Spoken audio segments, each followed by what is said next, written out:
Welcome. This episode of Strong Perspective Podcast. I'm one of your hosts, Keith Armstrong. I'm here with my brothers Damon and Ja'Quari Armstrong. We have a special guest tonight. This is Karimah Midgette. Welcome. Thank you. Welcome. Damon, how you doing today? How was your day today? My day was okay, man. You know, it actually was a beautiful day, man. Okay. Everybody got their mics plugged in correctly? Because I hear an echo. Yeah, I do too. I think it's in. Right. Is it me? We good now. Ja'Quari, how you doing, brother? How was your day today? I'm good. This is the first day of my birthday weekend, man. I'll be 50 on Sunday, so 50 long, hard years in the can. It was a good day, man. I was traveling from Virginia to North Carolina with my wife and everything, and we argued and argued some more, and finally she won. So hey, it was a regular day, pretty much. So it was a normal day, huh? Normal day. Like, Karimah, she was like, how are you today? Why do you argue when you're gonna do what I say? I'm sorry. Karimah, how are you doing today? I am doing really well. I'm doing fantastic. Thank you. I appreciate the invite. Thank you for having me. I'm doing well. It was a beautiful day. Nice fall. Fall is my favorite. So it was good. Okay. Welcome. Why don't we just start off in this manner? I'm gonna call our audience members. I've known Midgette for a long time, so this is what I'm going to be calling her Midgette throughout this episode. Every once in a while, I'm gonna throw some respect her way and give her her real name, her unique name, Karimah. You know what I mean? But why don't we look? Why don't we do this? I told you, wear it like a crown. Why don't you tell the audience about yourself? Look, that's always an interesting question. It's like, do you want to know what my favorite color is, or do you want to know where I grew up? So I'm going to choose what I share, if that's okay. I'll be up to you. Look, I will start with one of the most important things. I am a country girl from Leland, North Carolina. And about maybe 30 years ago, well, maybe more like 15 years ago, people would have been like, where's that from? Oh, where's that located? But we're on the map. We're on the map now. But yeah, Leland, I grew up in Leland with a huge family. My mom is one of 12. And so I had cousins and aunts and uncles all over the place. And so we always had somebody to play with. There was never, a moment where you're like, I don't have anybody to play with. Yeah, you do. Got a ton of people to play with. And initially, my immediate family, it's just my mom, my sister, and me before my mom and my stepdad were married. And I say stepdad, but was really my dad. I was blessed to really have, I would say, two father figures in my life. But so I referenced stepdad for the sake of the conversation, but he was my dad. And I would say it was the three of us beforehand. And it's interesting because he passed away about 4 years ago. And it's kind of like the three of us, now, even though we do have a huge family. So I won't just say it's just us, we have a huge family and everybody's wonderful. Get together, we laugh, we joke, we crack up. And we did that when we were younger, and it's just carried over into our adult lives. But yeah, but for a while it was just my mom, my sister, and me. And those are my two. I got a lot of folk that I love, a lot of great folk in my life, but my mom is, I would definitely say she is, um, you not to sound like a cliche, but like one of my heroes. She it was just like I said, she was a single mom at one point before they were married. And I remember going to kindergarten and first grade and having little treats in my pocket, little surprise treats that she would like stick in there. And I try to do some of those things with my two, you know, um, they'll be 14 soon, but just doing those little things. And my sister, look, she's the youngest, but I can count on her anytime I'm going through this dissertation phase of this doctoral program. And ever so often I'll call and I'll talk about how I should be further along, or I should be this, or I should be doing this. And she's always like, no, where are you supposed to be? It's all good. It's already done. So those are two women in my life that I just love. They keep me grounded. So moving forward, so I did that. So grew up in Leland, had a wonderful, fun time. Some of my most fond memories are at my grandmother's house with all my cousins. So did that. Grew up in Leland. When it was time to go off to college, I applied to North Carolina A&T and East Carolina, and got into both. And I chose ECU because I was like, yeah, I want to be a physical therapist. And then when I realized that the GPA to even apply to the program was a 3.8, and I was coming in at a 2.8, I realized I didn't want to be no physical therapist that bad. Apparently, I really didn't want to be a physical therapist. So I figured, okay, I need to figure out something so I can get on out of college. So finished ECU, moved back home, tried to figure out what I wanted to do. That was a pretty heavy time because I couldn't figure that thing out. So I went back to ECU or Greenville thinking I wanted to go back to grad school. And I knew my parents didn't think that was a good idea, but I think they were like, well, if that's what she wants to do, we're going to support her. Did that for a few months, came back home. And I feel like it was just such a heavy time for me. I was like, what is it that I want to do with my life? And so my cousin, who is another one of my favorite girls, lives in Durham. Leslie, Fresh Cuz is my nickname for her. She was like, just come to Durham. You need something different. Come to Durham. And so I did that, and she let me stay with her as long as I needed to. I did that and got a job there working mental health, and that's where Moxie and I met my husband. And the kind of like the rest is history. And applied to North Carolina Central, got a master's in school counseling. Worked at Eastwick High School for a number of years, which is where I say Officer Armstrong in at work. And now when we communicate, I call him my big brother. So I don't refer to him as Keith. So I'm not real sure how I'm going to Armstrong. That's where we met. And so here I am now, just also a clinical mental health counselor and working with clients on the side. I have two amazing sweets. Armstrong, you hear me talk about them all the time. They'll be 14 soon. Ethan, they're twins. Ethan Alexander and Chloe Alexandria. They keep me on my toes, and I've learned a whole lot about parenting from the both of them. Monty and I are like, look, ain't no blueprint. Lord knows there's no blueprint. But it's wonderful. It's wonderful. So that's what came to mind when you said share a little bit. Hey, look, and it was plentiful. So great job. You know what I mean? I had no idea you were an Eagle. Yeah, I am. No idea whatsoever. I am. My husband would say he would say that I should have started with that. He would have been like, "How you not gonna leave with that?" Hey, look, we did talk about that yesterday, Jaquari, but it was probably about 2 beers in, buddy. You know what I mean? We talked You about said two. I don't believe that. No, we didn't. Okay, no, I'm just messing with you. So we met. I was a school resource officer at Eastwick High School. That's where I met you. The one thing that stuck out to me that I always admired is the way how you paid attention to the children. I mean, they really and truly homed in on, I guess, your energy, because you had a lot of um, I think you had a lot of success, like I could see, but then you also had a lot of success with the adults there. You know, um, what made you?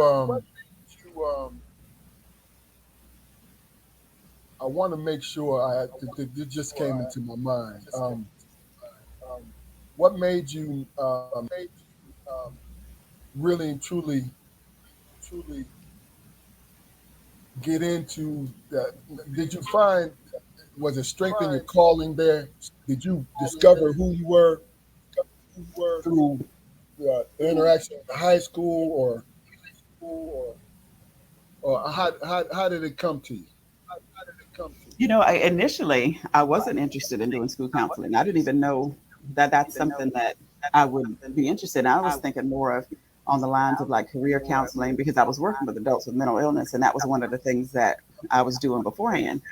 And when I started thinking about it, I went to North Carolina Central, because at the time we lived in Durham, and one of my favorite professors, Dr. Lawrence, he passed away a couple of years ago.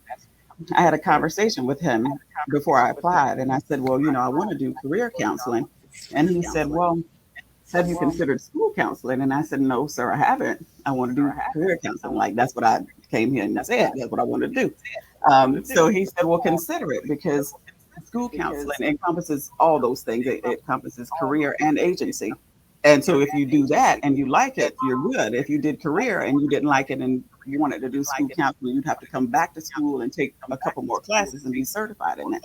And so I was like, well, I'll consider that. Looked into it, and decided to go the school counseling track.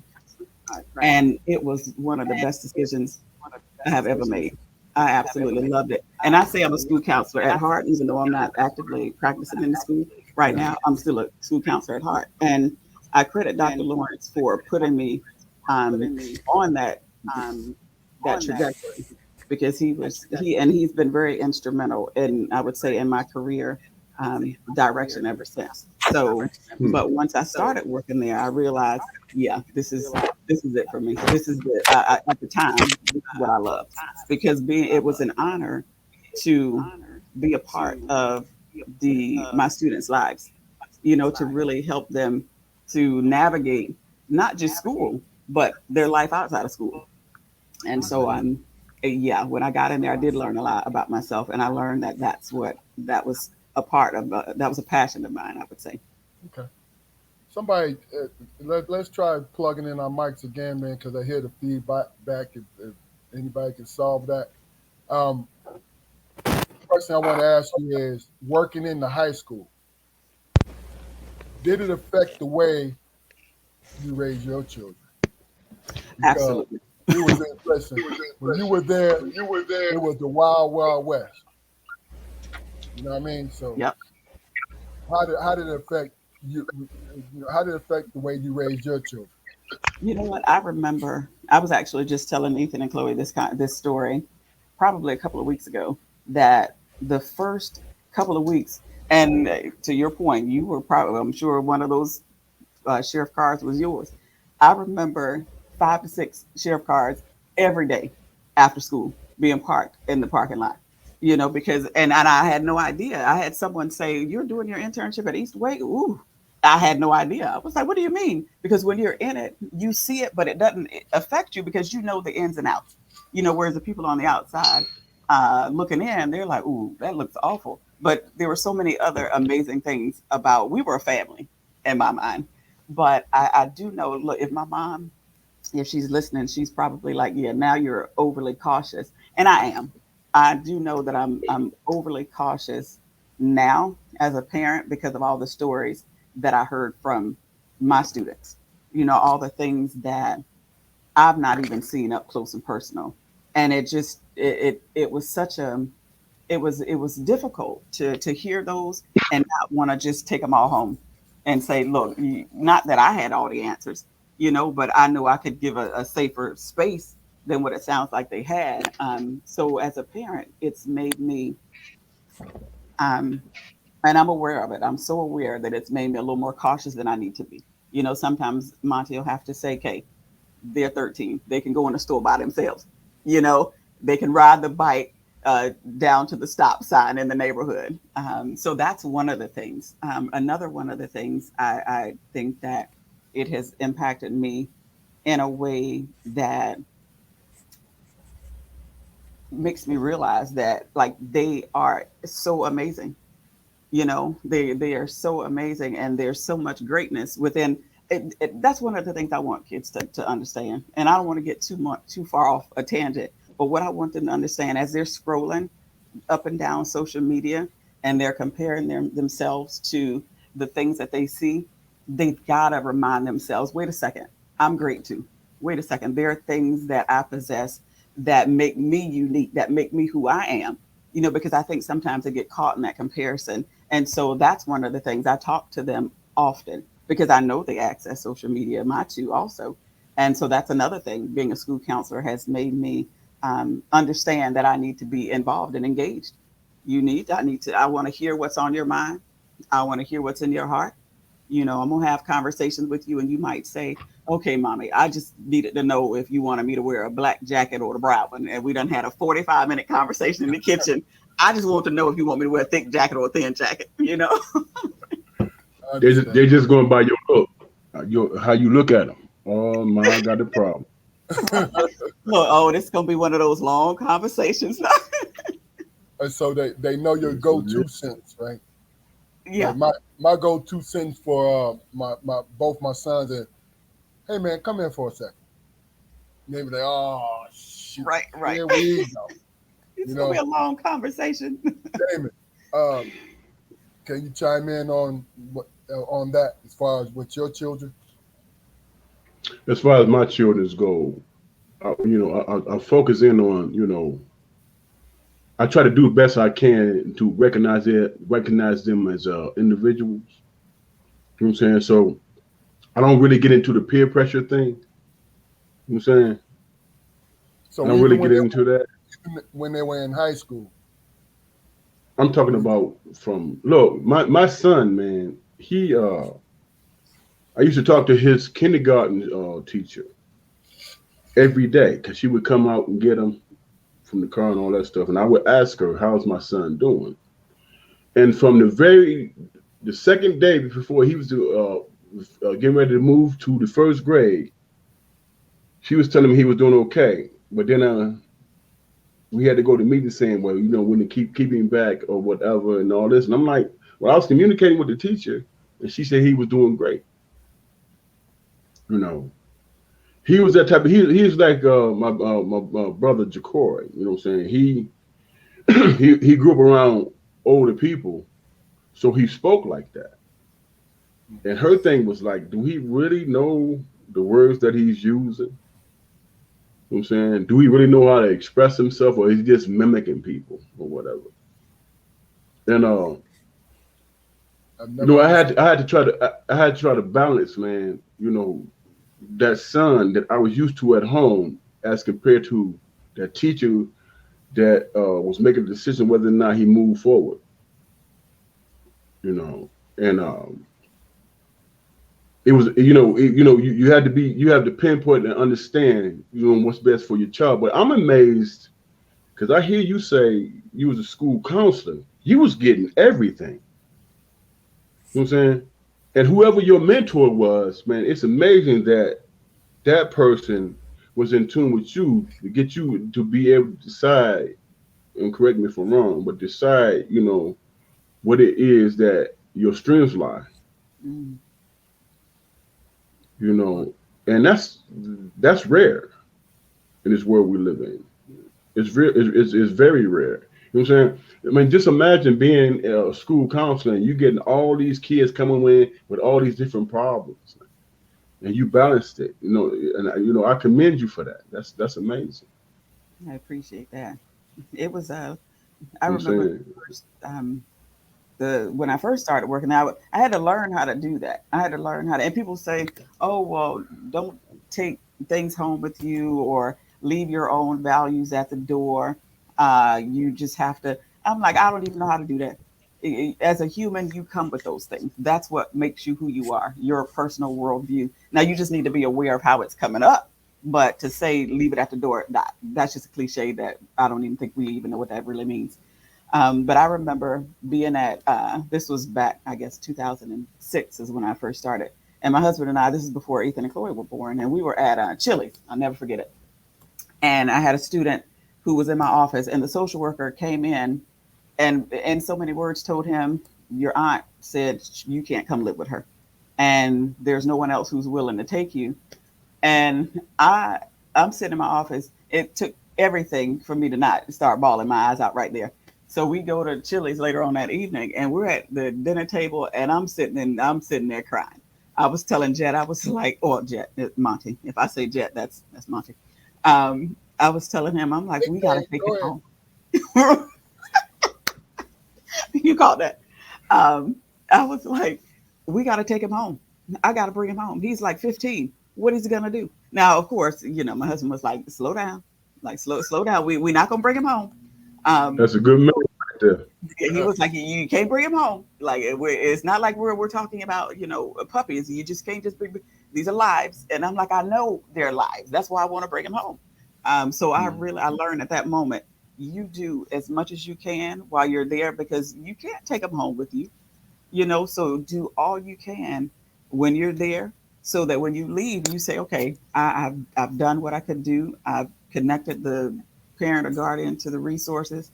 I've done it, and I'll see you tomorrow morning, So, but it was a challenge, and I'm like, just bawling my eyes out in my little chicken tenders. Like, we got to take him home. So, but yeah, Damon, you're right. It's a lot.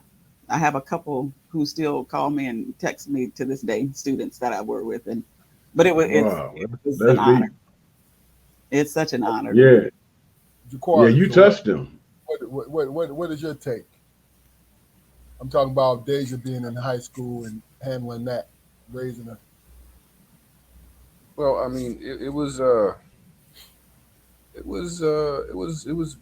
rough on both of us. I mean, it was during that time. She hadn't really found out or figured out who she was as a person, so she was all over the place. She was a part of this group. She was a part of that group. She wanted to belong here. She wanted to belong there, and uh, I tried to. Well, me and my wife as a parents, we tried to give her space, to try to figure that out. But I still had what I had going on. My wife still had what she had going on, as far as rearing her as as our child or whatever. So we did everything we could to make sure she didn't fly too far off the rails. You know, I understand. Well, I tried to understand that she was going to have those moments where I was going to be asking her to her face, "Who are you?" And what did you do with the person that that that's not pissing me off right now because I want to choke you. But that's not because of her. She doesn't know what she's this is her first experience with these situations. So she doesn't know how to navigate that. That's on me. You know, if if our children do things that we're not necessarily proud of, why did they do it? Do we do it? Did they do it because that's just what was in them, or did they do it because we didn't prepare them for those situations? I mean, so that was what I tried to go off of for the for the most part, trying to prepare her, trying to keep her up on some of the things that I went through when I was in high school. But it was a totally different journey. Because I was a male, she's a female, obviously. You know, our goals, some of our goals were different. I wanted to be an athlete. I wanted to be this. I wanted to be that. She just wanted to be, left alone to figure it out. And she's still alive, so It Well, worked. that's 50% of it, huh, bro? Okay, look, no, that's the journey. I, yeah, I didn't have a reference either. Look, I tell you what, it's a funny thing when we have our first children. We don't have a reference that our first children are our blueprint and what we do. Like me and Damon, we when it came to our parents, we were the test subjects because they had us young. You know what I mean? Young as supposed at 18 or 19 years old. You know what I mean? So it was like growing up with older siblings. You know what I mean? Because that's the kind of the relationship that I felt. Not that they were messing up. They were my mother and father to me, right? But just being so young and going through, somebody mentioned it, going through their own thing. You know what I'm saying? And then concentrating on us. So what it did for me, because they gave me responsibility early. They did. I appreciated today, but it was too much damn pressure for me During the because time, in real time, it was. I was responsible for both my brothers, whatever they did. So it's kind of how we developed a close relationship to this day because I took that seriously. I didn't want to disappoint my parents, Hmm. because their opinion I value. I value that. Now, I really valued their opinion. I wasn't an ogre, you know, but I'm like, yo, if I'd like to call a spade a spade. Oh, that's dumb as hell, man. Why are you doing that? But then I was equally as bad on myself. The same thing. I had the same thing because I understood that both my parents worked.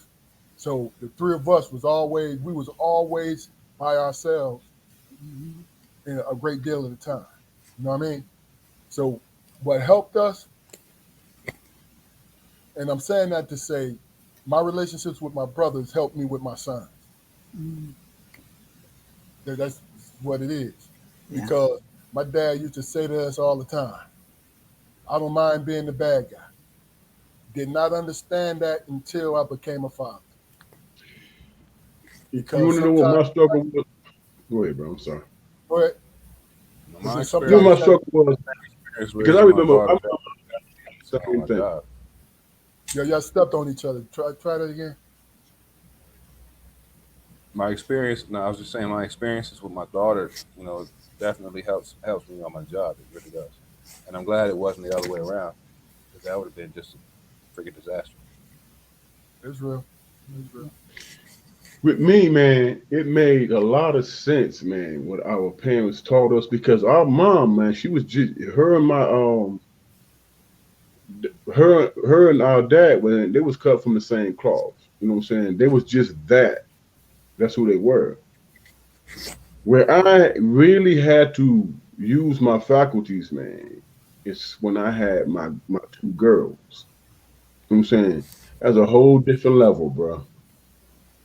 A whole different level because the things that you feel like you know about yourself, you know what I'm saying, because they are different in terms of male and female thing, they accept things, they accept they experience life totally different, man. You know what I'm saying? Especially when you're speaking about black women or Yeah, potential black women. got You know what I'm saying? It's like, you know, their biggest struggle, man, is to figure out that it's okay for them to exist. You know what I'm saying? And then once they come to the conclusion that they matter and they exist, then they have to navigate what's coming at them.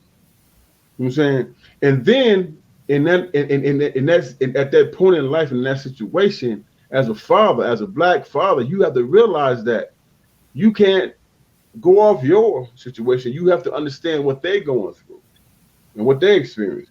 Because I can go out and intimidate somebody and get what I want. You know what I'm saying? Whereas they experience is like, I need you to protect me. I need you to do all these things for me. I need all this. And plus, give me the confidence to be who I am and whatever. You know what I'm saying? So I have to, I had to learn how to navigate that whole situation that was totally out of my venue. You know what I'm saying? Because I get angry and I'm flexing as a man. That's just my nature. You know what I'm Okay. saying? I'm Okay. Now look, these flexing. next They round. like just to just finish this last point. Whereas my daughters see me flexing, they be like, I don't recognize that. You know what I'm saying? I just felt like a movie just now. But go ahead. Huh? In the comedy, you think At me somebody right now. stop. I'm in my feelings, man, right now. Talking about my baby girl. Hey, but look, Jack, these next question is going to give you the opportunity through your answers to talk about you because that's what this show is for. This episode is for. It's for you. Okay. True that. Now True that. I'm gonna mix it up a little bit.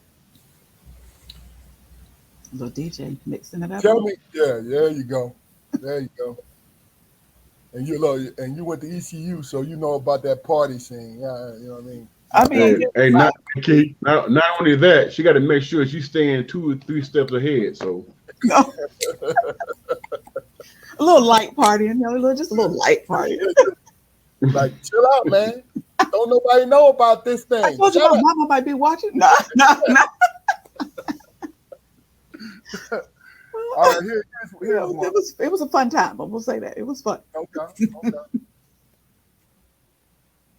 All right, here's a good question for you. What is something that you wished you had prioritized early in your life? Now, I'll give you a couple seconds to really think about that. What I mean by prioritize, if you could go back and change a couple things, what would they be? Personally, I'm not talking about making a left turn at that at that stop sign and before, you know what I mean? No, Yeah, I'm just talking about personal. it would be. Let's see how I want to put this. Um, it would be the way I navigated my relationship with God because there were a lot of things that I was raised and that were just instilled in me, and I hold on to a whole lot of those things. Um, but when I got older, I started to see what those things that I was taught. I was starting to kind of see what they meant for my life personally, Okay. and so just within the last couple of years, I would say it's been more of a personal relationship, a real personal walk where God is just showing me what these scriptures mean for me in my life. Um, and so I don't know that I would say that I would have changed this years ago. So this might not necessarily be the best answer because, um, but I look back and I'm like, wow, I see things a little bit differently now. Those things that I was that the things we were taught make more sense to me now, I would say. And it's been a journey over the last couple of years to kind of get to that place, and it's so it's freeing because now I see what they mean for me personally. Okay. um, that's the first thing, and then the second I would say would be my mindset. That's something that I would say because for a while, um, I felt like I was, and I purposely kind of put myself, I guess, in the shadows or the background, because just growing up, my stepfather was from Germany, but with the natural eye, he looked white, and I say he was white, and somebody was like, he wasn't white, he was German. Oh, okay. So back then in the early '80s, early mid '80s, none of my friends had a white dad and a white brother in their household, so I didn't know how to manage that. I didn't want anybody to see it. I didn't want to have to explain it. And so I think I purposely kind of put myself in the background so attention wouldn't come to me, so I wouldn't have to explain that. And now, granted, when I was about 18 or 19, I was able to work through all that, and became one of my biggest cheerleaders and like my best friend. But until I got to that point, I purposely put myself in the I think in the background for that. And then I started to see as an adult how I was still kind of in the background, And I was like, wow. Like Monty asked me one day, he said, why don't you like, do social media more often? Why don't you put yourself out there? And I'm like, oh no, I don't do that. Um, that's just not what I do. Excuse me. And I started to realize that's because of what that was your lived experience. Like you don't have to, you needed that. That was a protection for you back then. But I had to realize I don't need that type of protection anymore. I don't have to protect myself from that experience anymore. I didn't really have to protect myself from it back then, but I was 10, 11, 12, 13. I felt like I did. So I would say my relationship with the Lord and my mindset toward me an individual. I would say that I would have um, shifted that a little bit sooner than I did. Would have been able to say, wait a second, that was what you did then, but you're in a different space now. And as we said earlier, like what do you bring to the table? And Armstrong, we've had that conversation before. You're like, you bring things to the table, but you don't realize it, and but I think that was because of the lived experience. But I'm getting to where I'm like, wait a second, rearranging that mindset. So I would say those two things. Okay. Okay. Um, I feel we can dig a little deeper. That's one of your little joints right there. Let's go a little deeper. Uh, Uh, but so you know what? That's that therapist in them, man. You got to give her You a know, break on that. even I didn't know if you, hey, I can, but I didn't know that's what you want. Because when we think about the way I got to that, because I can tell you that part. You want to know that part? Because all that, right. to Hold on, me, see, hold on. that's what you had. Wait a minute now. Huh? No, no, no, no. I'm gonna let you answer. But this is segue into you professionally and personally doing it to yourself. You see Yes. how that connects? So Yeah. go ahead. Go And ahead. this is where, okay. So let's take it from that perspective. If I was to walk into my own office as a client and I'm the therapist, of what would I tell myself, after just experience and just life? Um, First thing, and this is true to my work, which is the work that I do with my clients. That's work I do with myself. And I was talking to my sister a couple of weeks ago. I said, "Who is that?" I didn't know it was Biggie, but I was saying, "Who is that in the song lyric that says don't get high off your own supply?" And she said, "Girl, that's Biggie." And I was like, "Well, I thought it was somebody, but I do. I get high off my own supply every day because what I tell my clients is work that I do for myself, And so how I got to that point is I had to sit myself down and say, what are your personal core values? What do you want to do? Are the things that you're doing, are you just doing them because because it's out of tradition? And there's no not. Yeah, a lot of things I do is out of tradition because it works for me and I'm going to hold on to those things. Or are you doing the things, or have you stopped doing the things that you should be doing because it's not, that's not the fad. That's not the the thing, that the people are doing these days. So I had to sit myself down and say, what is it that you're doing? Are these your personal core values? Well, in order to answer that, you got to know what your personal core values are. So I had to sit myself down and say, well, what are my personal core values? And sometimes that has to be an individual process. I got to put everybody else to the side. What fulfills me? What brings me joy? What makes me feel balanced and settled on the inside? And so I had to it took a minute. I mean, it's still a work in progress. So I had to be clear on what are my personal core values. So when I got clear on that, then I started being able to make decisions through the lens of what are my personal core values versus just making decisions because, well, I think this is what I'm supposed to be doing. Because when you do that, or when I did that, I felt um, like disconnected from like who I was on the inside. And I think a lot of us do that. I think a lot of us will make decisions because we think we should, or maybe we think it's the thing to do. But the more you do that and you're just kind of going through the motions, the farther away from your inner self you get. And then you got to find your way back. And well, that's fine though, because that's what I do. That's one of the things I help you do is find your way back. You know, and you realize you're not even away from, you think you are away, but you're not. We just start from where you are and we figure out what is it that you want. Where do you want to move from here? And so that's what I do. I sit myself down every day and I say, okay, what was that about? I don't. Do I have a couple of minutes to share a quick story? Yeah. Go. So, to give you an example of the kind of work that I do with myself on a regular basis, um, I would say this may have been about a month ago. So Monty is real big on health and fitness.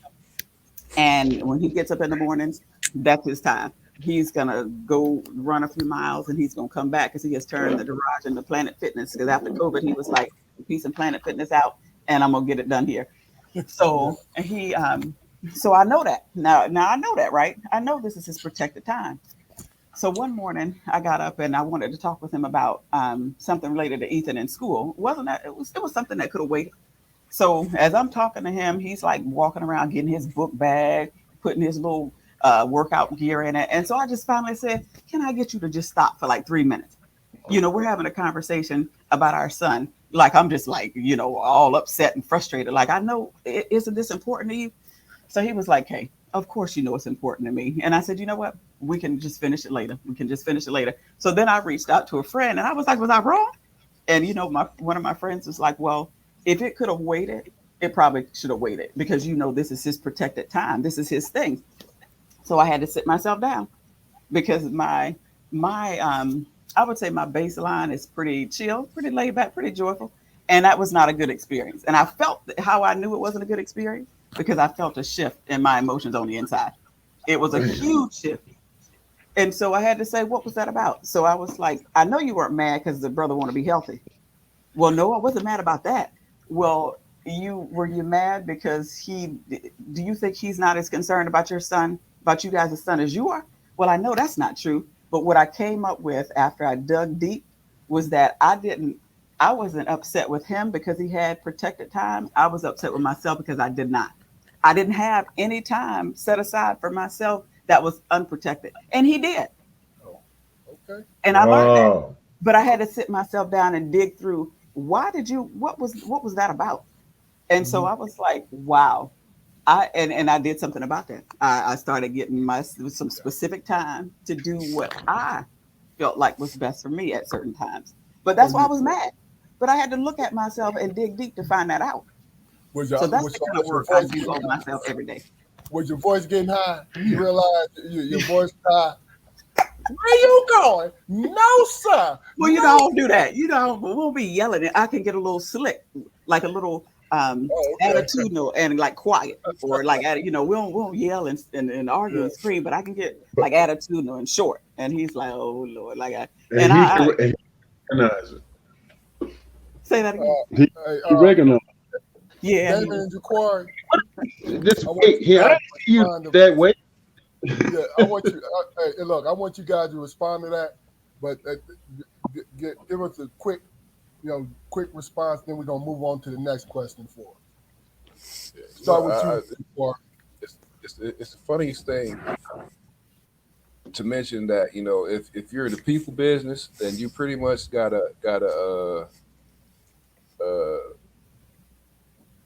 how's the way to put it?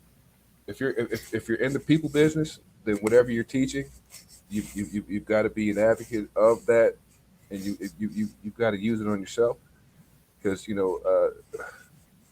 I happen to be responsible for teaching anger management, and yeah, I'm a very angry person. Always have been. But do I adhere to the lessons? No, because I understand how human life works. I understand that you're not always going to be able to talk yourself out of being pissed off with somebody. So that's not the approach I take. The approach I take is that you're always going to have anger. Anger is a human emotion. The expression of anger is where we trip. Where we get tripped up. So that's a big thing for me. I mean, if I'm teaching it, then I have to figure out a way to work it into my life.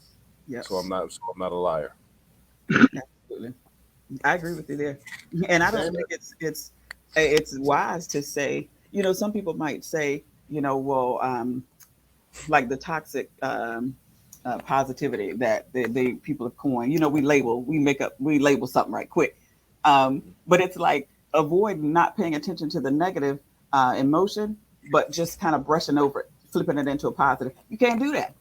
No. You better address you better be aware that that anger is in there because it's telling you something. It's an indication. What is that information telling you? What is that It's information? wrong. Yeah, It's so just I'm like, pay attention to that. You don't have to yeah. stay in it and act out of it, but you better be aware of it. You better acknowledge it. Damon, real Yeah, quick. I'm at the point where I ad lib, man, because I ain't hear the last part. No, No, what I would say to that, man, what I would say to that is this, man. You know what I'm saying? If you're in a relationship with somebody, I'm keep it short, Keo, I promise, man. If you're in a relationship with somebody that you choose to spend your life with, you understand that they have their side of things too. And we as human beings, we have a tendency, man, to look at little things, you know what I'm saying? Because we fight what's coming at us. We look at little things.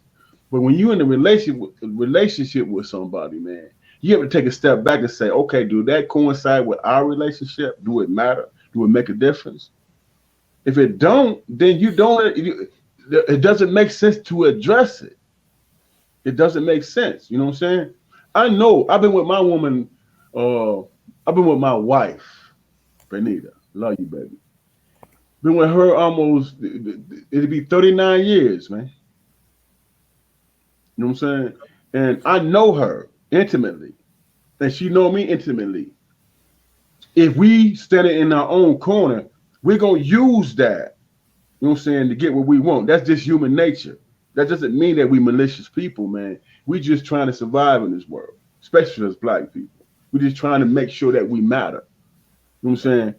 But when you dealing with a relationship that you have, the intimate relationship that you have to deal with those nuances, man.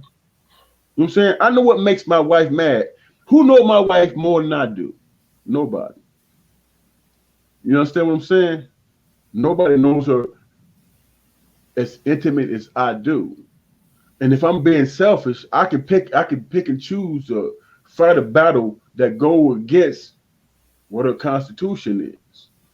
You know what I'm saying? Or I can remember the reason why I fell in love with her and why I married her and be like, I'm not even gonna go there. Even when she gives me the business, I'm gonna be like, you know what? We're gonna sleep good tonight, but we're gonna address it tomorrow. You know what I'm saying? We're gonna address it tomorrow. And that's just me taking a step back and saying, I'm okay with thyself. I'm okay with myself. I'm okay with who I am.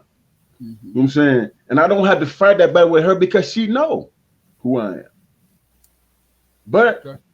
in some old meaningless conversation or whatever, it's gonna be that. You know what I'm Yeah. saying? Yeah. You just have to trust. You just gotta trust who you dealing with. You know what I'm saying? And Yeah. we as black people, we know the harm. We know who don't have our best interests in hand. We know that. But when it comes to your loved one, you get it. Okay. You know what I'm saying? Are you gonna fight a meaningless battle, man, just to be right? Or you gonna step back and say, all right, baby, you know what I'm saying? Calm down. Because you done got the whole house messed up. You know what I'm saying? Because you trying to be right. Calm down and let's get back to who we are. All right, bro. You know. Hey Keith, No, I no, wasn't no. You said you was gonna be quick. Yeah, you quick at being yeah, long. I'm trying to No, be quick with mine. Well, I'm he just lost. messing with you. But look, let me do some house cleaning, some housekeeping, right? You gonna cut me off with some house cleaning, man? Yeah, I am. I am. Acknowledge the people who supporting us. Keith Barnes is up here, Midgette. You know what I mean? My man. Hello, What's He's up, he's Officer Keith? Barnes. he's a Steelers fan. That's what he Oh, called yeah, me. that's right. He Yeah, didn't know yeah, any better. yeah. Terry Yeah, he White. said just like They're looking pretty. I won't say anything. Yeah, yeah. hold on, hold Terry White Scott said Oh, that that's like she loves the fact of communication and you know, to be an advocate is the key to our kids. You know, Yes. that's what we were talking about earlier. You know what I mean? Mhm. Um, so another thing is Aunt Robin is up here listening to us. Love you, What's Aunt up, Robin. Auntie? Good auntie. You know, I don't know. Keith Barnes has something interesting, and I want you, Jet, I want you to comment on it because I think this is really and truly give us a real about who you are. He said a good wife using logic and self-evaluation. Wow, that's a rare find in the circles I've been running in. Kudos to my buddy, a true sister. Oh, thank you, Officer Barnes. But that was I think Jacori said it or Damon, one of them said it yesterday. But it's about growing and evolving. That probably wouldn't have been my perspective a few years ago. But because we go down this rabbit hole sometimes. We let these narratives of you don't listen, you always this, or you don't never. And when you start using extreme statements like that, that's not the case. That's not even the case. So I had to catch it, and it went back to my values. One of my personal core values is peace. How can I um, just allow and maintain that peace within myself, and then be able to be more useful to my family, to add more value to them.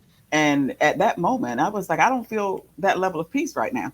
And so what just happened? So paying close attention to my emotions and how they shift, to me, that tells me a lot. I pay attention, and I'm like, what was that about? And then I had to be honest with myself. I love the fact that he's about health and fitness. He is healthy. He's good for himself. He's good for us. He loves our son just like I do. So all these things that I was kind of going spiraling with was not true. I had to check it and said, wait a second. Is what you thinking even true right now? It's not. It's not. And so what is true about him? And so I had to kind of shift from what I was telling myself for the first, few minutes to what I knew was true. And so I just replaced that narrative before it got too big Okay. with what I knew was true about him. And so I do that because at the end of the day, it feels better for me. I don't want to. I don't do the. I told you all the other day. I don't debate. I don't bring me none of that. You know, he and I might debate just because, like we said, we're a couple. You might say something I disagree with, and we go back and forth. But as far as just my personality by design, I don't want to do that. No, we're not going to do that. But the evaluating is just something that I've learned to do because, like I said, sometimes we give ourselves narratives that's just not even true. And I had to say, wait a second, what's true? What is that true? Be honest with yourself. So that's one of the ways that I have learned to kind of do that, and not just in this relationship, and like with Monty and me, just in general. Okay. Is there any? Well, Is there I'll ever? tell you what. Go ahead, Jaquar. Go Is ahead. there ever any? Is there ever any point where he might say something and you just might accept it, and vice versa? I think, well, yeah, quite a lot of times because I think we both respect each other's opinion. The only time I would say we might have a conversation about it is if it's something that he or I can't shake. Like if we had a conversation and the next day I'm up and I'm like, I just don't know. Like I can't shake this. Can we talk about this again? Um, and I probably Yeah. do that more than he does. I probably say, look, can we revisit that conversation? Because he can just shake it off and then walk off. So that's kind of how I decide if it's something that um, I can just let go or. But yeah, we do it a lot because we respect each other's opinion, but a lot of times we do have conversations. If I feel like, oh, can I revisit that? I don't know about that. I just can't shake So, that. so hold on. Let me ask you a question. But that's men from Venus and women from Mars, or how, You But or but vice know, versa. but here's the thing. Are you just doing it because you're on on this podcast right now? And what I mean, you just the way you're phrasing it. Let's revisit it because that sounds so analytical. It's killing me, man. no, sometimes I do. You actually say that. But I tell myself that because I don't want to go back and say, look here, partner. Yesterday you said, now I've done that too. I've been like, look here, Jet. Now, yesterday, it depends on what it was. If it's something light, we'll laugh it off. But yeah, I have said that too. Like, I'm gonna need to talk about that again because I hadn't let that go, and sometimes I haven't let it go, but it's all on me. I don't even need to bring him into it. Like I tell y'all, I sit myself down every day, and but sometimes I think like Jacora was saying, just because you know the tools, don't mean you use them all the time.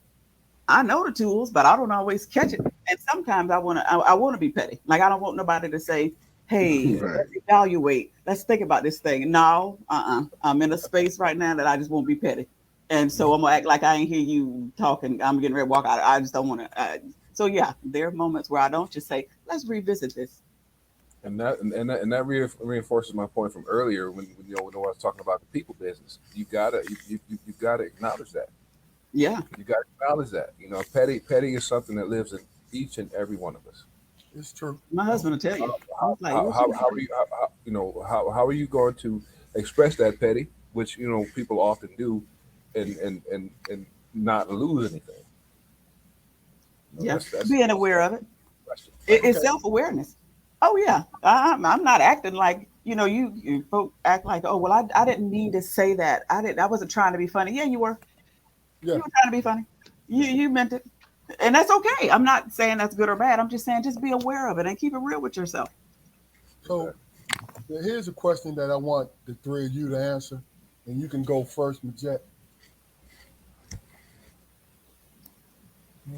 How do you see the dynamics, you and your loved one's life? Where do you see yourself? Like with your husband, with your sister, your mom, your children. Not your children, because that's obvious, but as far as the other adults that you love, where that dynamic, where do you see yourselves? I got that, guy. We'll go with you, Majette, unless you need more time. So do you Yeah, mean as far as like, we're gonna give you more time. yeah? Let me think about that. Are you talking about the role you play, or like what you think they would say, or What do you personally, not what they say. What do you? How do you see yourself? okay? We'll go with you, Damon. As far as I see myself, man, in the very beginning, you speaking in terms of relationships, right? Yeah. In the beginning, man, you're honest because everybody's looking for that perfect relationship, man. No, You know no, what I'm saying? hold Everybody is. hold on. No, I'm saying, how do you personally see yourself? You, Damon Armstrong. That's where I was going. Not the relationship per se, but how do you see yourself My in their interaction in a relationship, huh? in your loved ones' lives? How I see myself, man, is I have to be who I am because speaking in terms of my personal family, man, I have to be who I am. You know what I'm saying? Because they looking for who I am. You know what I'm saying they are searching for that. My wife and my kids, man, they are looking at me to be who I am, trust who I present myself as, so that there's no conflict there. You know what I'm saying? So I have to deal with reality. I have to deal with who I see them as, deal with that relationship, be it right or wrong, and work through it. You know what I'm saying? And work through it. And in working through it, I might find out some things I need to deal with in my life. You know what I'm saying? Okay. And Corey can attest to this, man. Raising girls, man, is you can't come with no bullshit, man, because they asking you direct questions the whole time. You know what I'm saying? And you can take on this personality like, well, I'm the dad and I'm this and I'm that, and you just have to listen to what I'm saying. But they like, well, it don't make sense to me. You know what I'm saying? So I have to figure out outside of myself how to deal with something, a person that's not, that's they don't experience life the way I do. You know what I'm saying? And I have to be honest in that. You know what I'm saying? Even if it makes me uncomfortable. Mm-hmm. And then hope that because they want to know the real me, that they love that and they respect it. You know what I'm saying? They love and respect it. And I have to trust in that. And if it doesn't work out or doesn't coincide, I can always go back to saying, well, at least I was honest. You know what I'm saying? Mm-hmm. At least I was honest. You know what I'm saying? You decide. Okay. You decide whether or not you think I'm that guy. And so far I am. You know what I'm saying? I That's can't. what I was waiting for. I was waiting for that. Hey, You, look, you look, man, I'm the danced first person to around, tell you. but you stepped on that. You stepped on that bad boy just now. There you go. I'm not gonna sit up here and tell you, man, I know about women. I don't know shit. You know what I'm saying? I only know about human beings, man, and how it is and how we interact with each other and whether or not it works. Mm-hmm. You know what I'm saying? And I had to deal with that fact. You know what I'm saying? And if I love that individual, I'm gonna find a happy medium, man. No doubt. You know what I'm saying? Even, like me and my son right now, man, we bumping heads like a motherfucker because he a man. You know what I'm saying? And the only thing, and I can sit back and say, you gonna see. I can You do that. got to. Hey, and plus you reached your quota. You know the quota you talked about last night. You had three. Damn. It is what it is, dog. I can't remember that shit from last night. I got a lot of No, stuff no, going no. on in my life, man. Now it's four. Now it's You know four. what I'm What did you saying? tell me you didn't want to do? What did you What? say you didn't want to do? What did you say you didn't want to do last night? I'm swearing too much I again. ain't. What I said last. I tell you. I can tell you what I was thinking. I don't want to wake up on the wrong side of the bed dealing with my grandbaby in the morning. That's what I was thinking. All right. First of all, let me just do this so because No, this the is deal with the first of all, you told me that. last night. Keith, I swear too much, sir. I don't want to do that anymore. Have y'all heard Now, me swear tonight? 4 times I just told you reach your quota. What did I say? It was only in the last few What minutes, did I though. I say? Did I know use that. What did I say? Translation. Why don't you guys climb down here in the muck and mire with me? There you go. Did I say F There you go. bombs, man? No, real talk. Did I say F bomb? No, no, no. Oh, so that's your form of cursing is the F bomb. My bad. I'm Yeah. correct. Man. I'm sorry. I'm sorry. I But apologize. the people that I communicate with is offended by the F bomb. I don't think I Got use that you. tonight. I got you. I got you. All right. You know that. Why you That's Karima, are you ready or should we let Jacori worry about me? Worry about you. go? Karima, are you ready or should we let Jacori go? Um, we can let Ja'Cory go if he's ready. I mean, I'm fine either way. I wasn't finished, man, but y'all go ahead, Yes, you man. are. Man. You good. You good. there you go. I'm just You did a great job. If you're ready, Kareem, I wouldn't dare ask you to wait. Please, you're the guest. Yeah, yeah. Go ahead. Go ahead. You know what? That's a really good question. I see what you're doing. I I feel need like you to be careful. That I'm listening. I know you well enough to know what I feel like you're doing. What you're doing. Um, that is a really good question. As I'm sitting here thinking about that, how do I see myself? That was the question, right? How do I see myself And represented in my family? yeah, Um, I'm gonna start off with I feel like I'm an extension of all of us because we are all planted in some really good soil. I would have to say that all of us are. Um, so my branch from the tree, I would say, would be the one who I'm thinking about this group that we have this text group that we put together. And like for birthdays, I'm the one who, might initiate we're going to send a shout out to these people and this person and this. So I would say maybe the the maybe not the spice, because there's everybody is spicy in the family. I I'm need to think sorry. about that. No, hold on. Does Jaquari need to go? Because you are, look, you need to step on that bug, and you stepping everywhere but on that bug. I know what you're doing. I know you. I know what you're doing. Hey, Jaquari, You why don't you give Majed a little breather? Go ahead and answer that, bro. because I'm still processing. All right. Uh, I was I was cursed with two things: perspective and disconnection, or that's the way I perceive my upbringing to be. You know, being the youngest child with so many years in between me and my siblings or whatever. I was always around. And people always included me in the conversation. You know, probably at times where I had no business being involved in those conversations. Let alone hearing them or whatever.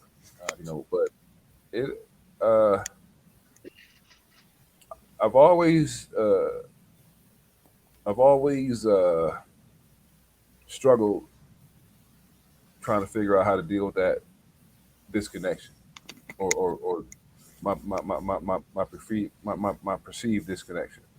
Because if I'm in a room with you, there's no.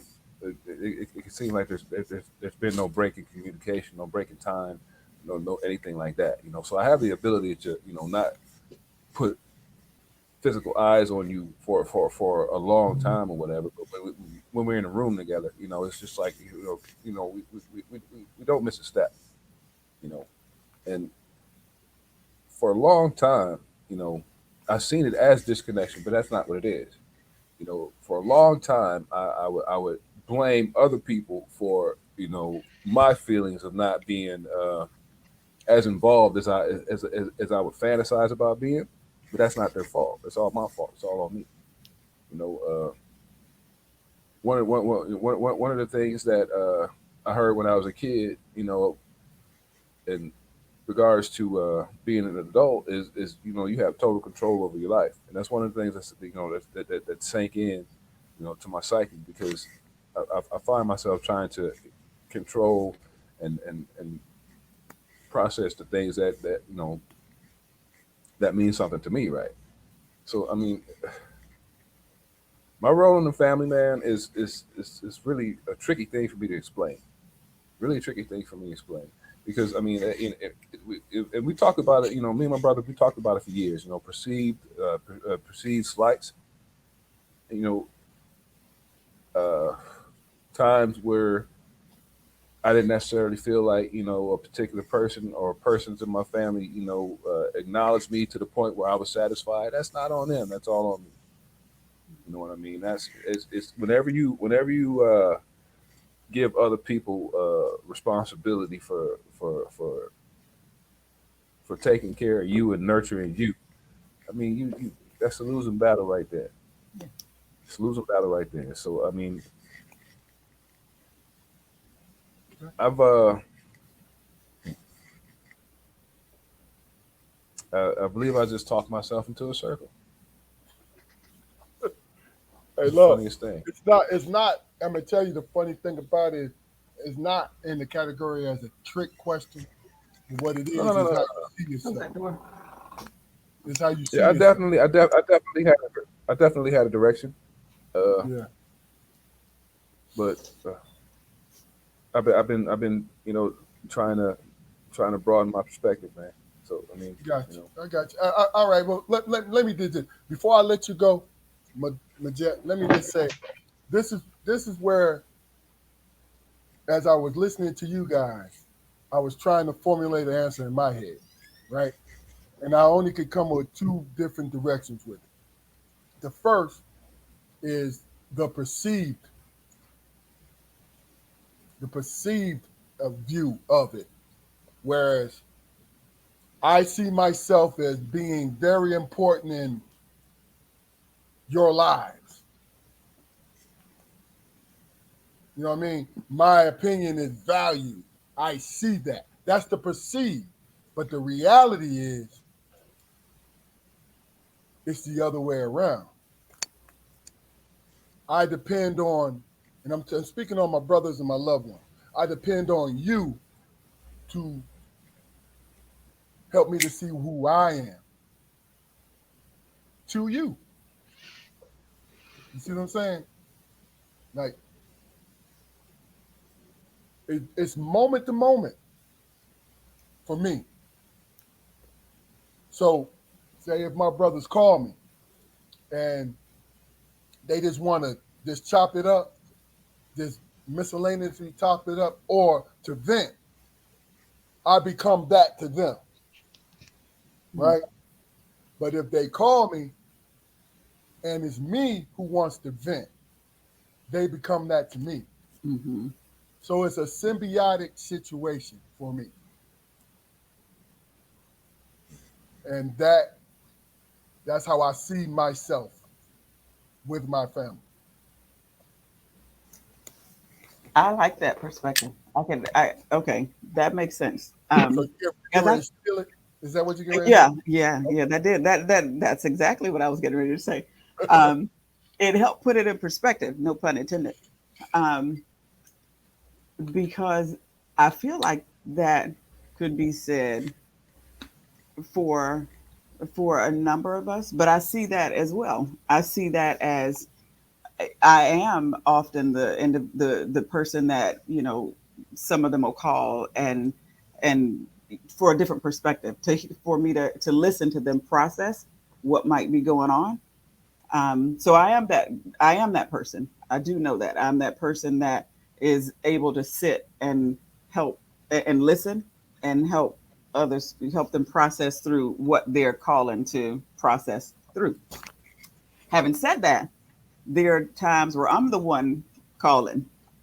And like I mentioned earlier in the call, I'm the trained, for lack of a better term, or educated therapist, but I'll call my sister and she'll be the one giving me the wisdom. She'll be the one giving me the upliftment. And I consider myself an uplifter, an encourager and a straight shooter to a large degree. Um, so I like that. And I'm gonna steal that because I am that go-to person. And I do know that. I do know that I am the go-to person where people call and say, hey, can I run something by you? Or hey, you got a minute? But I also know that I'm on that end sometimes too. Yeah. So yeah, I that's my answer. I like that. I'm not conscious. I'm not. I've never been conscious of being that go-to person. The person who people will call with concerns, or people will call just to run this by you, or so. And that for some reason has bothered me over the years because I'm a wise bastard. I know that. I mean, but you know, But see, here's the thing. The one thing that you and Damon have heard me say many times. What if I said to you, hey, man, what do you think about this? You know what, man? Guess what?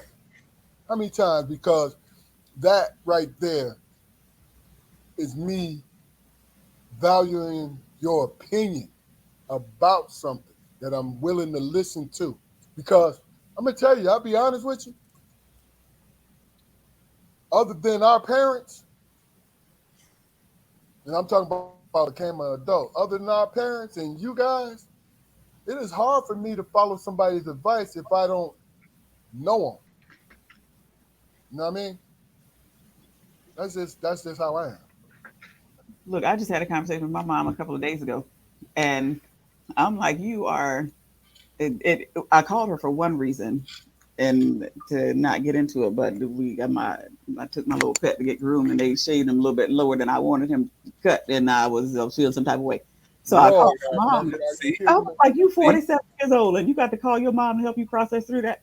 So I was talking to her, but it ended up going into a conversation where she helped me strategize, and I help other people strategize. Mindset. That's what I do. I help you with your but, perspective. but, but, Jet, but Jet, I'm sorry. I'm She sorry. had to help me Hold do on, that. hold on. I was chewing on some ice just now, but You I missed it. thought you said that you had a problem with a haircut being too low. Did you just I'm say with that? Ja'Cory. That's not what I asked. I did. It looks fine, but that's not the haircut I asked him to do for him. That's not what I asked you to do. That's now I have their opinion walking around on my dog, and I think that's how you put it yesterday. But yes, that's what you heard. But just having to have, I'm on that end of it. Well, I think you're gonna be on that end with your parent anyway, regardless. But she had to help me strategize, and you would think you couldn't figure out this strategy. It was a strategy of how to get this dissertation done. She helped me do that. So I think on any given moment, you're on either side of the spectrum. I think. Gotcha. All right. Yeah, but you acknowledge, man.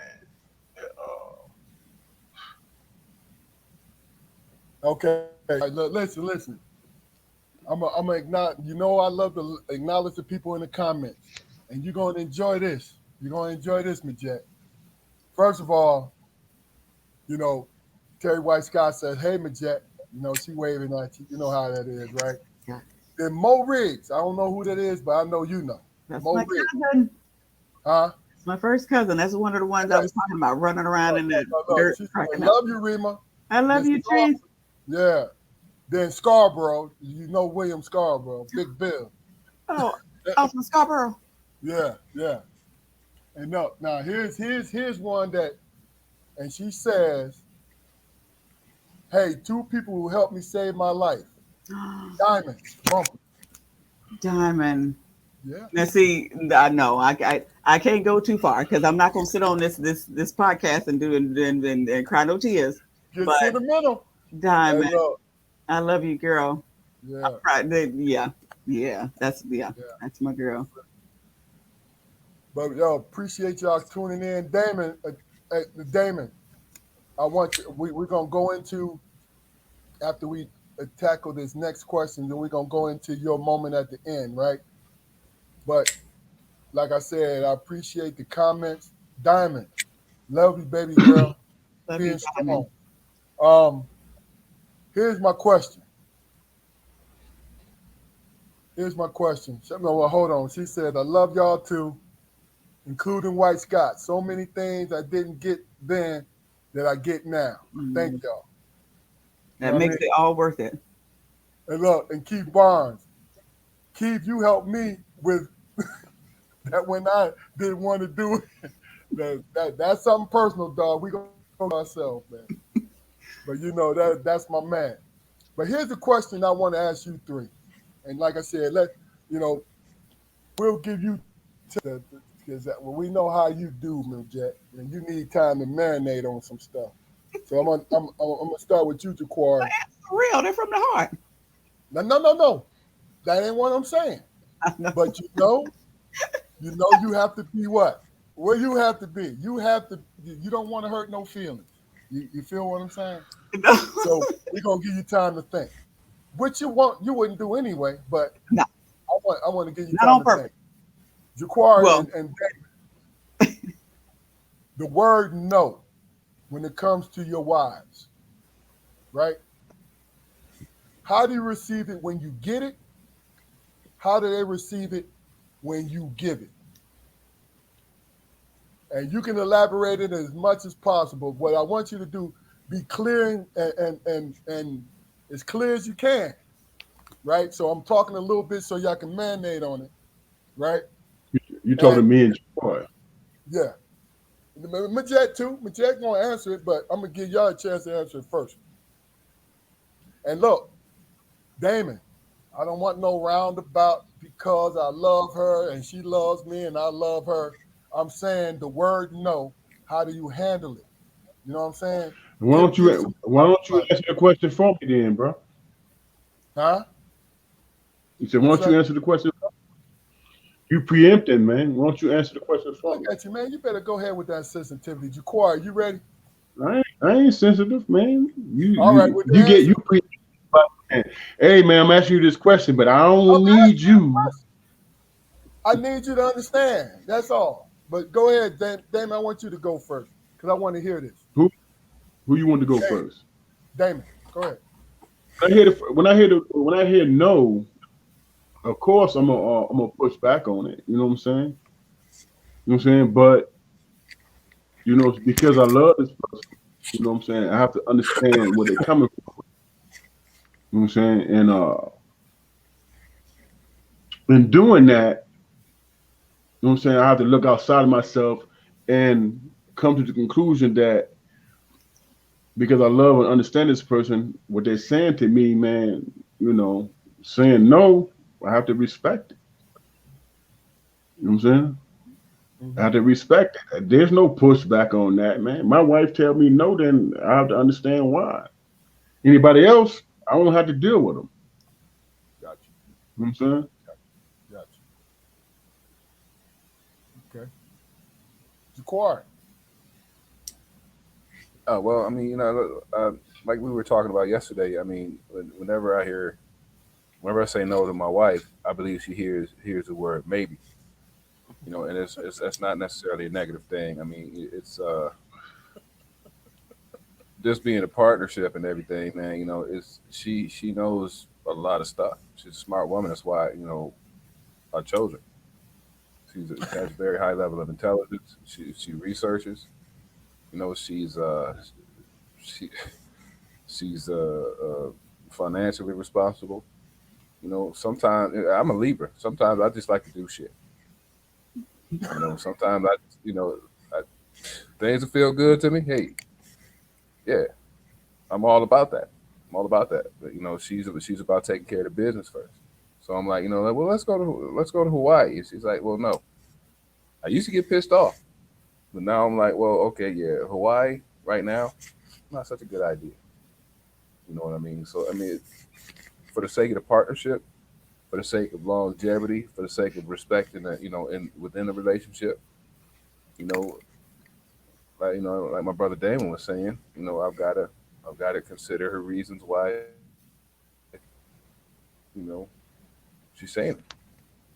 No doubt. And for the most part, it works out, vice versa. Hmm. Okay. Okay. Well, look, let me just say this. When it comes to both my brothers, let me tell you this. They're strong men. And I've always understood that it takes a strong man to give their wives what they want. And I mean that. You know what I mean? And what I learned, and I learned this from them and also from our dad, that not to take it personal until it becomes personal. Because I need you, if you say no to me, explain to me why. Hmm. You know what I mean? Explain to me why. Because there's been times that I did stuff that I did not want to do, but I understood it was for the better of the situation. It was better. It made more sense, you know. I'm serious when I say I learned it from both these young men here. That's the truth. It's the truth because I'm set in my ways, but I'm also a kind-hearted person. So that's what makes it better to say, all right, go ahead and say yes to this, even though I don't want to do it, because it might be best, you know. That's my personal Now we growth, done man. gave you some time. Go ahead, Jaquari. And Majette, as soon as Jaquari done, we gave you time. Talk to us. I'm saying that's my personal growth, man. Okay, because I was about you cut me off 3 times, man. Goddamn. Uh, that's my personal growth, man. I find myself having You having to ain't having to work hard, for compromise for the greater good, because that's not in me, man. That's not something that comes naturally to me. Working, what teamwork.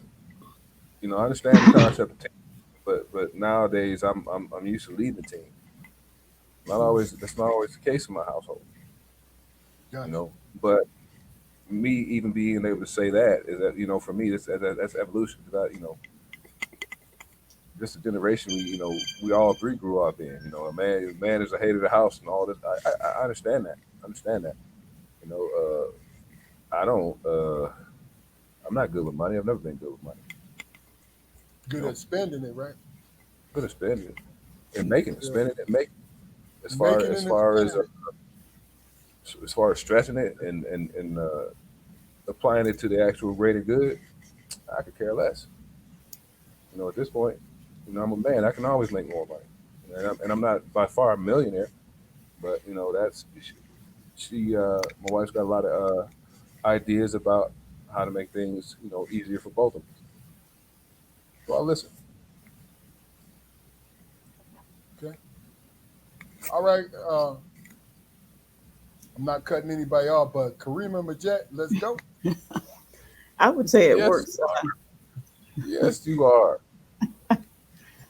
It works similar for both of us. If we present something to each other and it's a no, I'm gonna be open to hearing it because as I was saying when we talked about this, I could be missing something.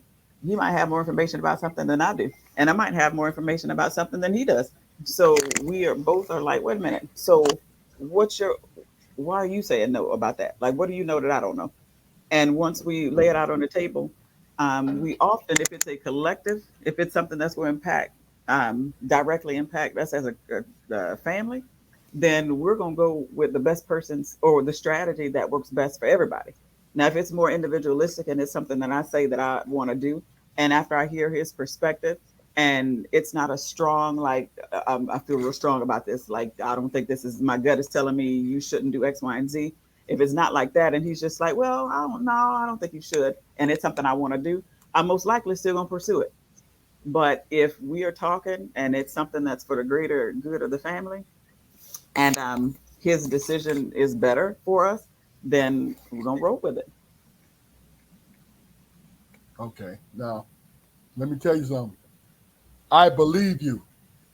So when I say this, all I'm saying is Y'all, brother. you took steam out of your answer because I seen it in your face that you was reflecting on times when it was like, nah, nah, nah, nah, nah, I was and nah, trying nah, to, but you know what?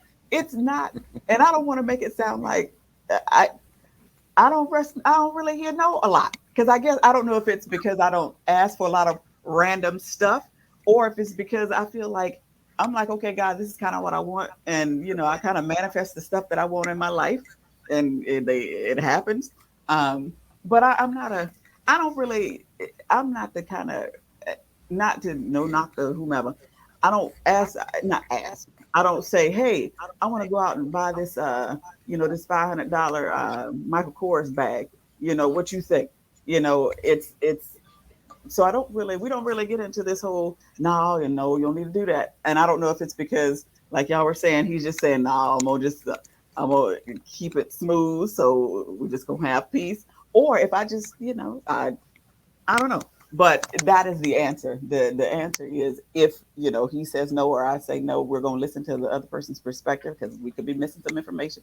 But in the end, if it's something that I feel like I want to move forward with, I'm most likely gonna move forward with it. But it doesn't happen often. great, great answer. All right, now See, this see, is what we're gonna do. Go ahead, Jaquan. I just want to ask Karima, do you feel like the way you and your husband conduct your household, do you feel like those are in accordance to like traditional values?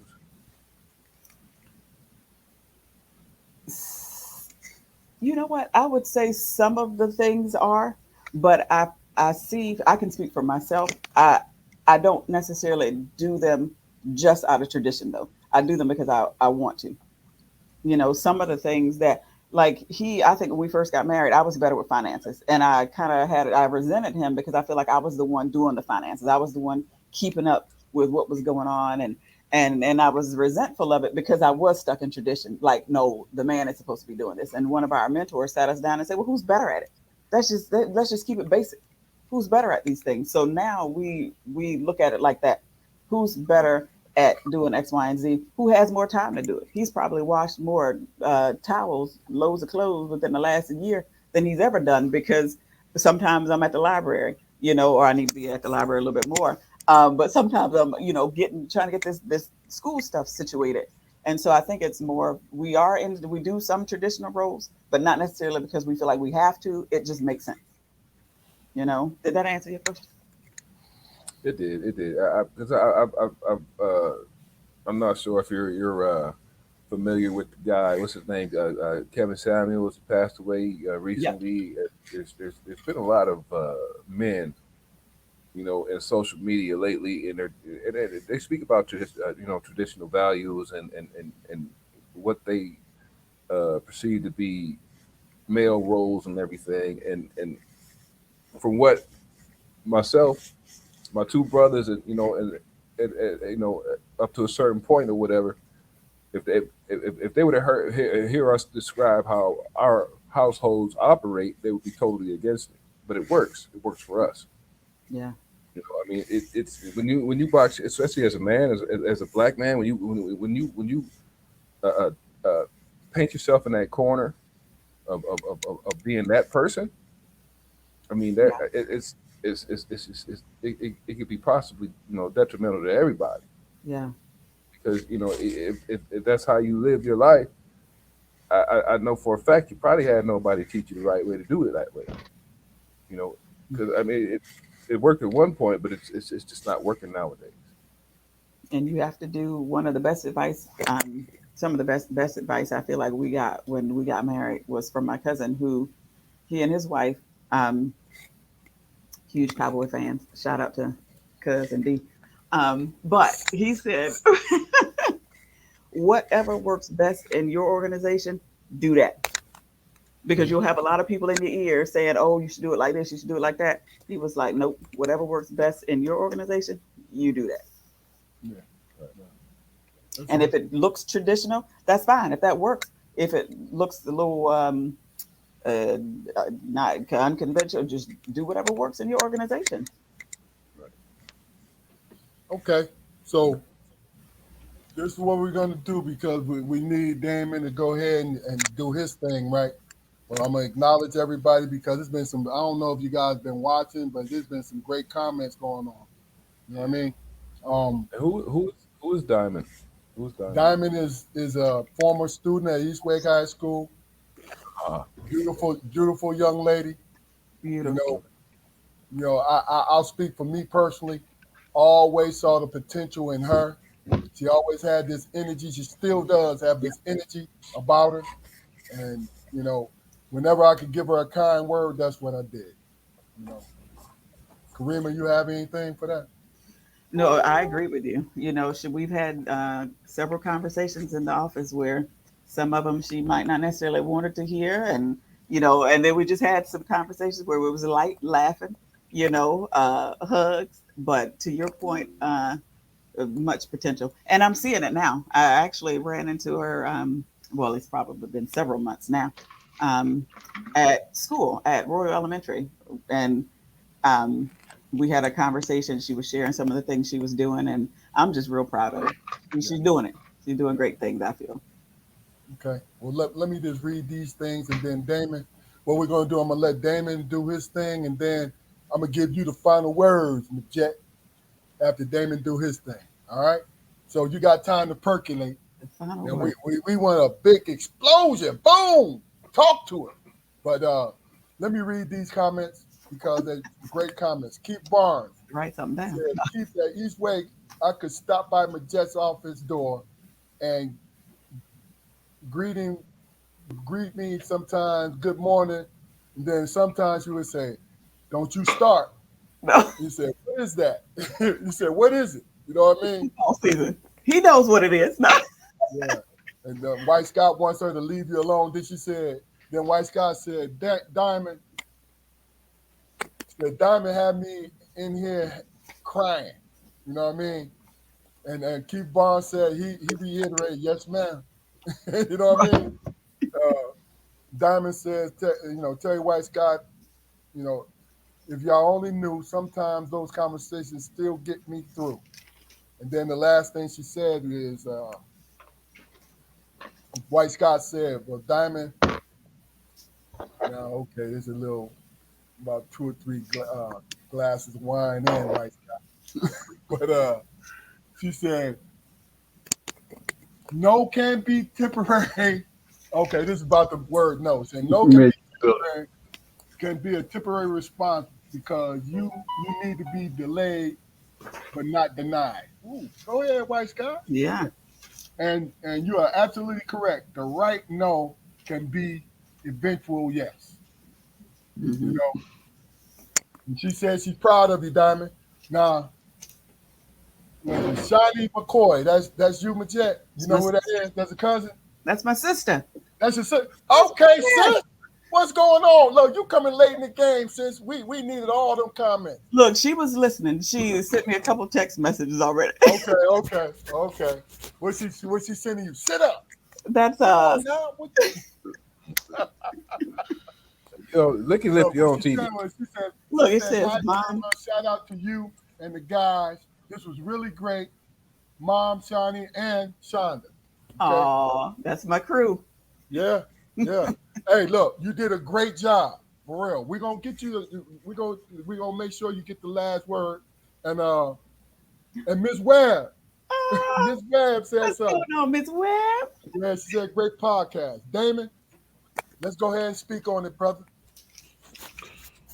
One thing I gotta say, man, we talked about relationships, man, especially with our significant others, man. When you think about your relationship in the very beginning, you know what I'm saying, you're doing your due diligence in terms of whether or not you want to be with that person.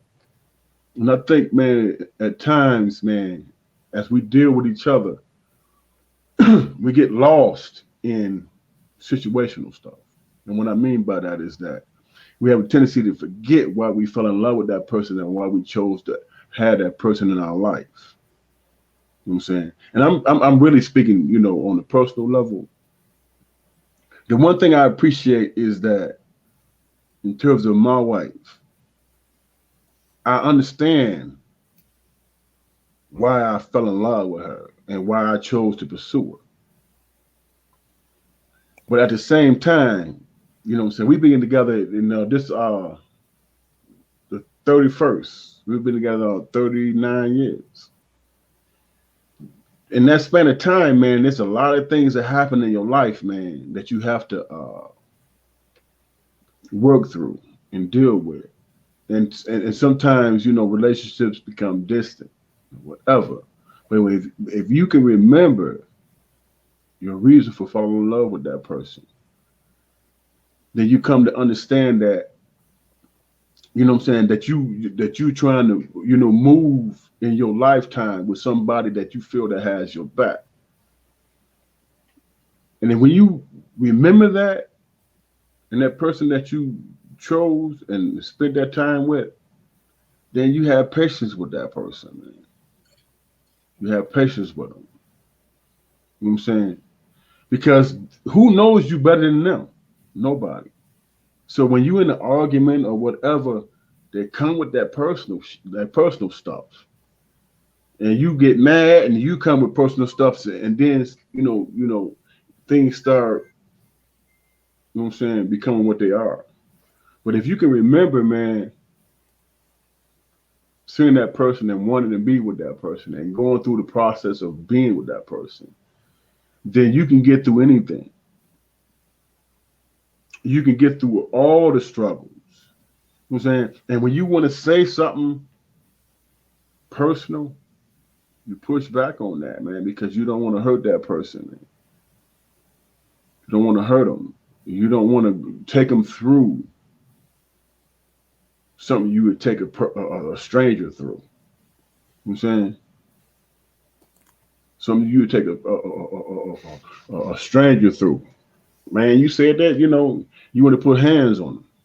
You don't put hands on somebody you in love with or somebody you spend your life with. You don't. And you have patience. You know what I'm saying? And you realize that maybe sometimes when shit get personal, excuse my language, you might be wrong. You know what I'm saying? And you just have to recognize that. You know what I'm saying? In order to not waste your time. So I'm gonna go up here and feed my baby and apologize if I made a statement, man, that might have put her in her feelings. Wow. And I can live with that all day Sister, and not feel less of a man for doing it. Did sister-in-law text you a mean face or something, dog? No, that's Well, just what I no. was thinking about, dog.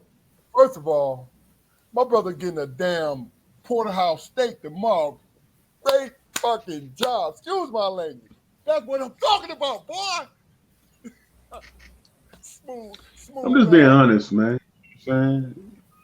I'm just being honest, and My I don't man. expect nobody else to understand that. I just know that me and her understand that. You know what I'm saying? And that's what really matters, isn't it? Yes, sir. Great job, bro. Great freaking job. Majette, bring us on home. Wow. This has been fun. This has been a lot of fun. Again, I appreciate the invitation. I have to correct something I said. I think I said I saw Diamond at Royal Elementary. I think it was Bun Middle. So she might be thinking it right now. Wait a minute, was it Royal? It was Bun Diamond. That was my bad. Um, I this has been a lot of fun, I would say. One thing that I will say toward the or to wrap us up, I want to kind of put a mental health kind of a spin on it, if I will, if I can, because I feel Oh, like a lot. talk about this, bro. Not Oh my God, no, David. I No, you told me yesterday. talked Not about this yesterday. Hey, look, Keith, you need help. Jaquan, it's okay. Damn it, you got problems, bro. no. You told me not. I'm following I'm what just kidding, man. you. I'm just kidding. I'm just No, I kidding. think that one of the things that I just want people, what want us all to remember is that we turn on the news, we watch social media, we see that there's so much going on in the world that has the potential to cause us um, to feel illness, to feel overwhelmed, to feel depressed and anxious, and those emotions are true, they are valid, and they are worth paying attention to. But I also want us to know that there's so much beauty in the world. There's so many things that are going smoothly. There's so many things that are beautiful. So I would encourage us to look for those things too. Look for those things because the majority, because what you focus on is going to impact your mood. And we know that. We may not be as conscious of that as we should be, but what you focus on is going to impact your mood. So you get to choose what you focus on. And I'm not saying to ignore the things that are not so pretty. I'm not saying that at all. What I am saying is put some attention on what is beautiful around you so then that you have the fuel to deal with the stuff that's not so beautiful. But if you're constantly looking at those things that cause you to feel overwhelmed, cause you to feel stressed out, you don't have the fuel. You can say you do, but you 9 times out of 10, you're not going to have the fuel to address the things that need to be addressed. So that's the first thing I would say. The second thing I would say is give yourself some credit. I feel like we're all doing better than what we give ourselves credit for sometimes. So I would say keep that in mind because I feel like our kids are watching. They're watching how we handle how we handle the things that they even see on social media. They're watching us. So, and as they're watching us, they can learn how to either just hyper focus on, the things that are negative, the things that, are challenging to deal with, or we can teach them how to have that balance. We can teach them how to kind of have emotional regulation, to be aware of how you're feeling. Pay attention to what your body is telling you. If you are having headaches, if you're feeling anxious all the time, that's a sign that you need to sit down and kind of process some things. Maybe you need to go to the doctor, get that checked, reach out to a therapist, talk it through, because we gotta be able to be as balanced as possible because our kids need us. They are going through some hard times, and if we can, those of us who are responsible for their learning, for raising them, for caring for them, for those things, we've got to be as balanced or as centered as we can be so that we can add the value that we want to add to their lives. So I would say be mindful. We check our blood pressure, we check our blood sugar levels, but how often do we pull ourselves aside and check in emotionally? How often do we say, "Wait a minute, how am I feeling emotionally?" I got that 120/80 blood pressure, or that 92 blood sugar level. We know those things, and those things are great. We need to keep doing that. But how often do I pull myself to the side and say, well, let me do an emotional check-in? How am I Right. feeling right now? And when we do that, that makes us more equipped to then make a conscious decision. If I know I'm already frustrated or I'm feeling overwhelmed, do I take this phone call from this person who typically drains me after we get off the phone? Or do I just say, no, I can't do that tonight? If I'm already angry and I check myself, now I'm not blaming you for it. It's not about that other person. I'm not going to blame you for it because I've done my work. I've checked in with myself and I've realized I felt that way before I entered your space. So I can't blame that on you. But if we're not as practiced in doing that, then we will blame other people. We will put that energy on to other people, and we don't intend to do it. We love the people we interact with. So I would just say, be mindful of your emotions. Um, give yourself some credit, because I feel like we're doing better than we give ourselves credit for. And when as much of the negativity, for lack of a better word, that we see going on in the world, there's also beauty. So you owe it to yourself to look at that as well. That was very poignant, man. That was here. Yeah, no doubt. Beautiful, beautiful. Let me just say, I'm gonna tell your sister Shawnee, I was just joking. Yeah, look, look, Karima already told us you was gonna be in the wings. You're silent supporting. So I was just joking. Uh, Let me just say, I'm gonna give Damon and Jaquari quick quick goodbyes, man. Then we're gonna take it on out of here.